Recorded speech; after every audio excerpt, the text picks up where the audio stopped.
Hello YouTube, Bromel Reaction. Welcome to my channel.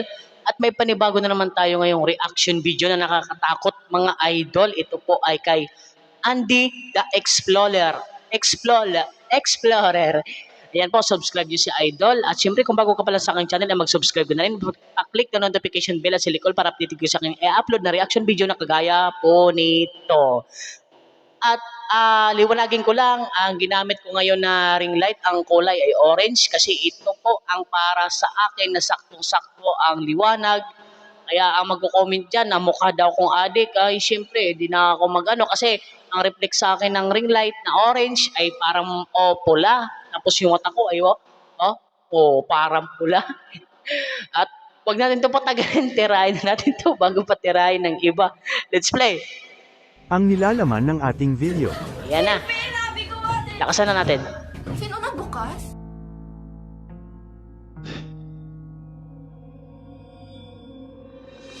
Uy. Ito ay nakaka-creepy. Mula sa nakakakilabot na pagbukas ng pintuan, Tiya. mahiwagang kamay sa Kamay na to. balikat, nakakakilabot na anino sa dilim, nakakatakot na Para kaluluwa talaga sa akong ilog adik. hanggang sa multo sa barbershop. Ay, sa Naririto reflection. ang pitong video na siguradong hindi Thanks magpapatulog sa iyo ngayong reflection, gabi. my face. Pero bago Tama ba ang yun? lahat, huwag kalimutang mag-subscribe, like at pindutin ang notification bell para lagi kang updated sa ating mga bagong video. Yan, subscribe nyo rin ako mga idol ha. Pag hindi nyo ako i-subscribe, hindi na ako mag-upload.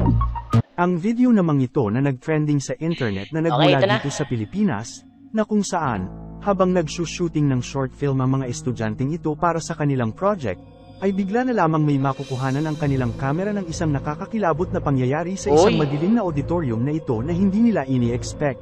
Pinagpapawisan Panoorin ako ha. ninyong mabuti. Siyempre ako natatakot din. Knock, go.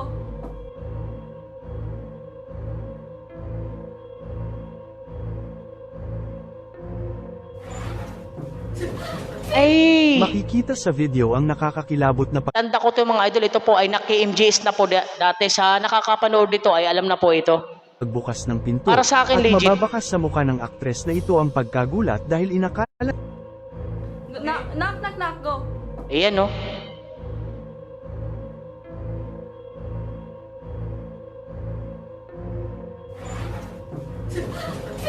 Makikita sa Pucha. video ang nakakakilabot na pagbukas ng pinto, at mababakas sa mukha nakakatakot ng talaga aktres na ito ang pagkagulat dahil inakala niya na may nagbukas ng pinto para sa kanya.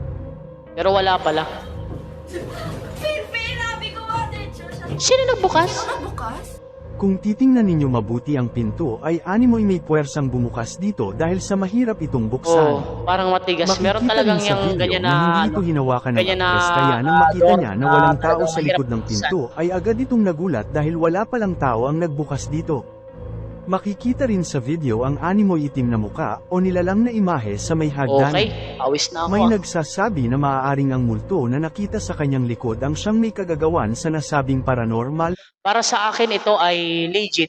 Kasi wala namang talagang nagbubukas o ang pinto ay mahirap talaga buksan kasi ramdam natin na tayong nanonood ay talagang mahirap buksan. Kasi may pinto na talagang matigas buksan, hilain. Na pangyayaring ito. Ito, Marami ang dagdag pa itong naniniwala na nakasilip totoo ang sa likod. nakakatakot na pangyayaring ito dahil sa genuine reaction ng actress na ito. Ang maganda ito mga idol, kilala nyo si yung nagre-react din ng mga ganito, si Bungo. Si Bungo ba yun? Oo. Dali mapamakita niya to para yung video Kayo na ito, ano para ang ma-react masasabi na niyo rin. sa pangyayaring ito?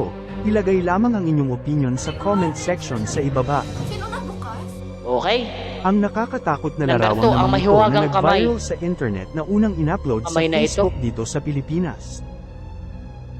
Makikita sa larawan ng mga pulis habang inaaresto ang isang suspect dahil sa maaaring krimen na ginawa nito, habang may isang lalaki na nasa bandang likuran nila. Makikita sa larawan ng nakakatakot na kamay na nakaakbay mula sa pansin ko balikat na ng rin. lalaking ito, ngunit wala namang tao na makikita na malapit sa kanya. Oo nga, no? Pero pag tinignan din naman, ang likod ng pulis, parang wala talagang tao. Kung may umakbay man, talagang medyo may kaliitan yun na tao. Pero nakikita nyo sa paa, wala namang nakalabas sa paa sa likod ng pulis. Para sa akin, legit ito. Iwan ko rin din sa inyo. Ang larawang ito matapos may upload Ayan, at oh. nag-viral ay agad hinula ng iba't ibang Siguro ano to, siguro itong nadakip ng pulis ay talagang may o kaya may krimen na ginawa o may pinatay tapos palang nahuli na yung suspect tapos ito yung napatay niya ay talagang nagpapasalamat kumbaga sa ganun. komento.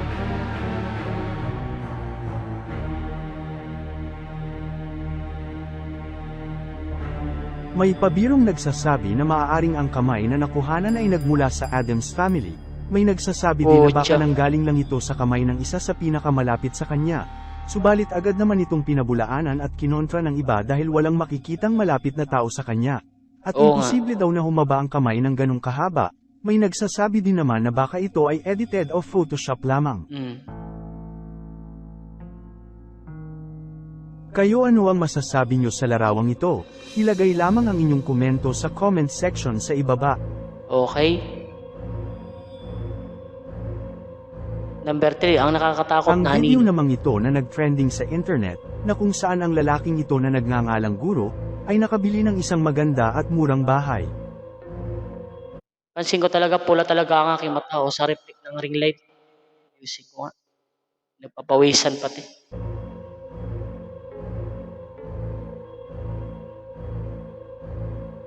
Subalit kanyang napag-alaman na kaya pala ito ibinenta ng dating may-ari ng nasabing bahay, ay madalas itong nakakaramdam ng mga nakakakilabot na pangyayari sa loob ng bahay. Lagot ka. Lingid sa kaalaman ni Guro, ay mangyayari din pala sa kanya ang mga paranormal na pangyayari sa loob ng bahay na ito. Siyempre.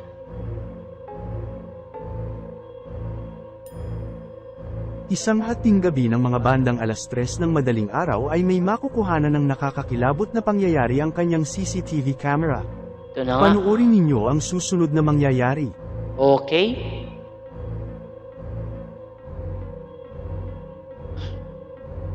Uy, nakakatakot ito. 3 AM. Ito talagang tinglabas ng multo.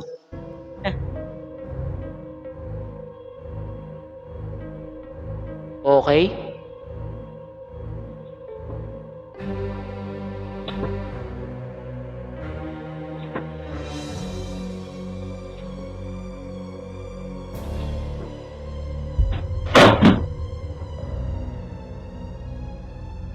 Pucha.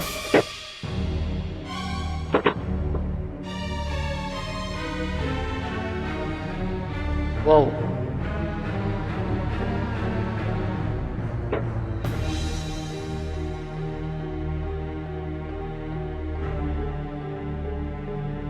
Yung pagbukas ng wala yung tali mga idol at saka may anino dito sa parang door na may salamin may anino.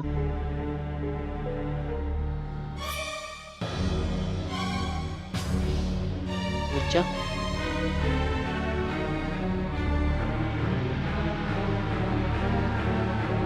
Nakakatakot ito.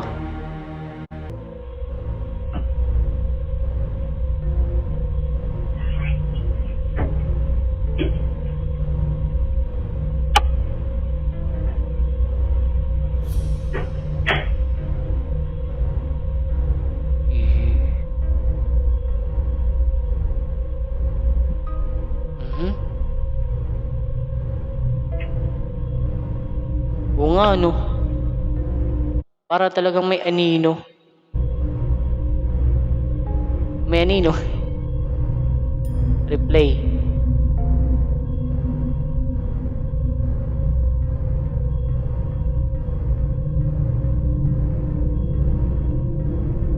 Uy, meron nga.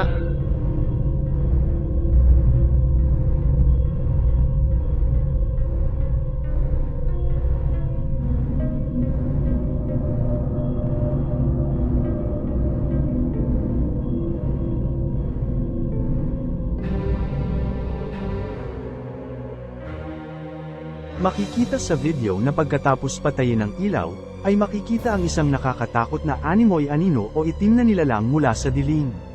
Ito, meron nga talaga. Meron talagang anino.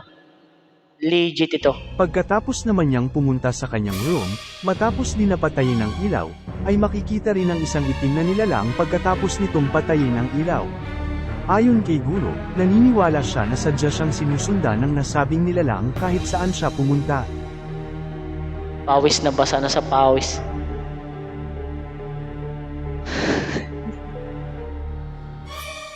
Kayo ano ang masasabi nyo sa pangyayaring ito kay Guro?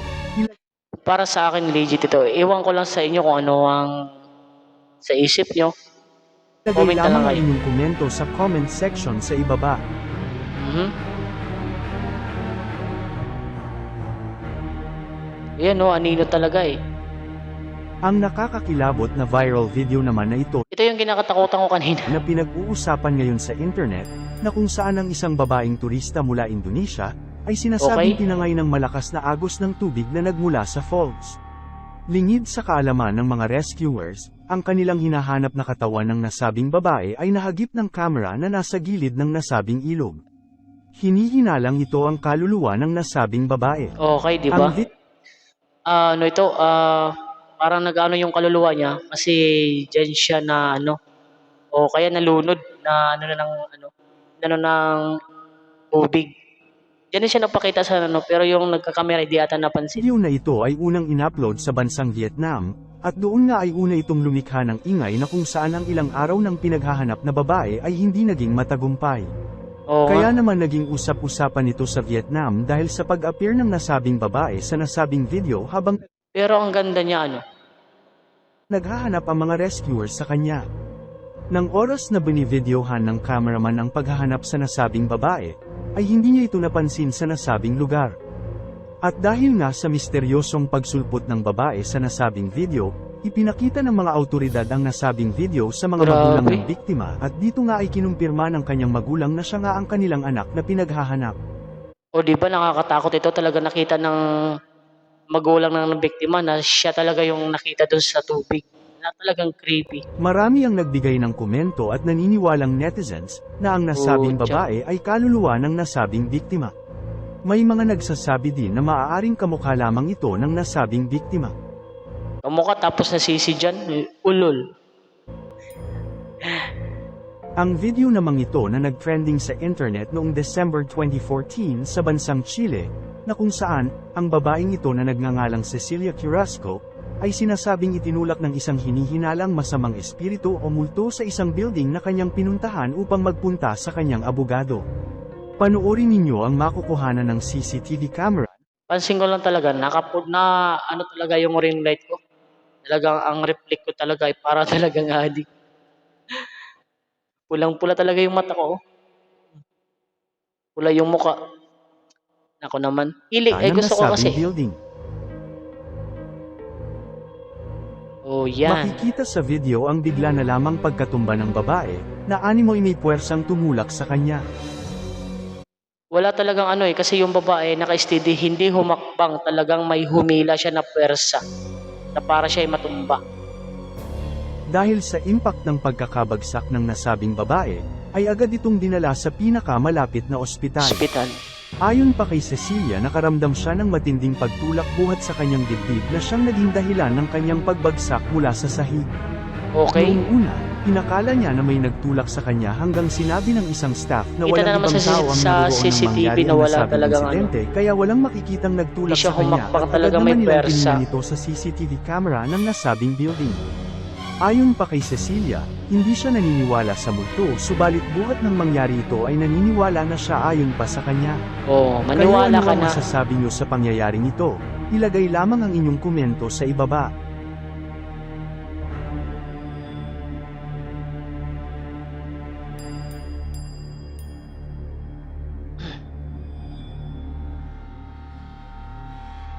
Celia Carriazo. Ang video namang ito, na nag-viral sa internet, Nakakatakot na na nila kung lang. saan habang binabagtas ng mga lalaking ito ang kahabaan ng madilim na kalsada na ito, ay bigla na lamang may makikita silang kakaibang nilalang na nasa gitna pa mismo ng kalsada. Panoorin ninyong mabuti. Ayo nga ano. Ano, pansin ko dito eh parang malaking pagong charot.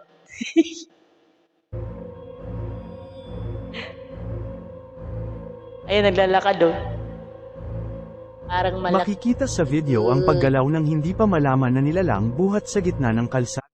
Laki na nga ng mata ko tapos pula pa para pang adik. Pinag-comment kasi sa akin mukha daw akong adik. Wow. Ulot.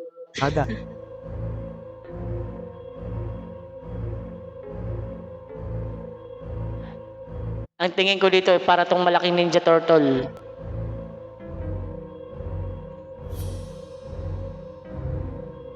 May nagsasabing pabiro na baka isa itong Pokemon, may nagsasabi din na baka Oh, may nagsabi Pokemon. Para daw Pokemon ako pinapawisan na dito sa kakaano eh. Para malaking isa Ninja lamang Turtle. itong injured na hayop na hindi makalakad sa gitna ng kalsada. Kayo ano ang masasabi nyo sa nilalang na ito sa gitna ng kalsada? Ilagay lamang ang inyong opinion sa comment section sa ibaba.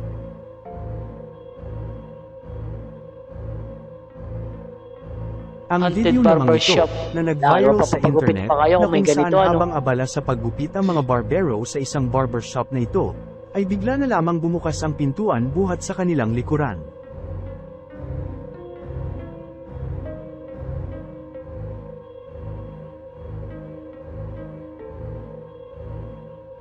Asan? Uy. Makikita rin ang paggalaw ng isang imahe na animoy isang Meron multo buhat na. sa monitor ng television na nakalagay buhat sa kaliwang bahagi ng barbershop. Kinikilabutan tuloy ako. Kinikilabutan ako kasi may pinto din sa likod ko. Ayan, may pinto.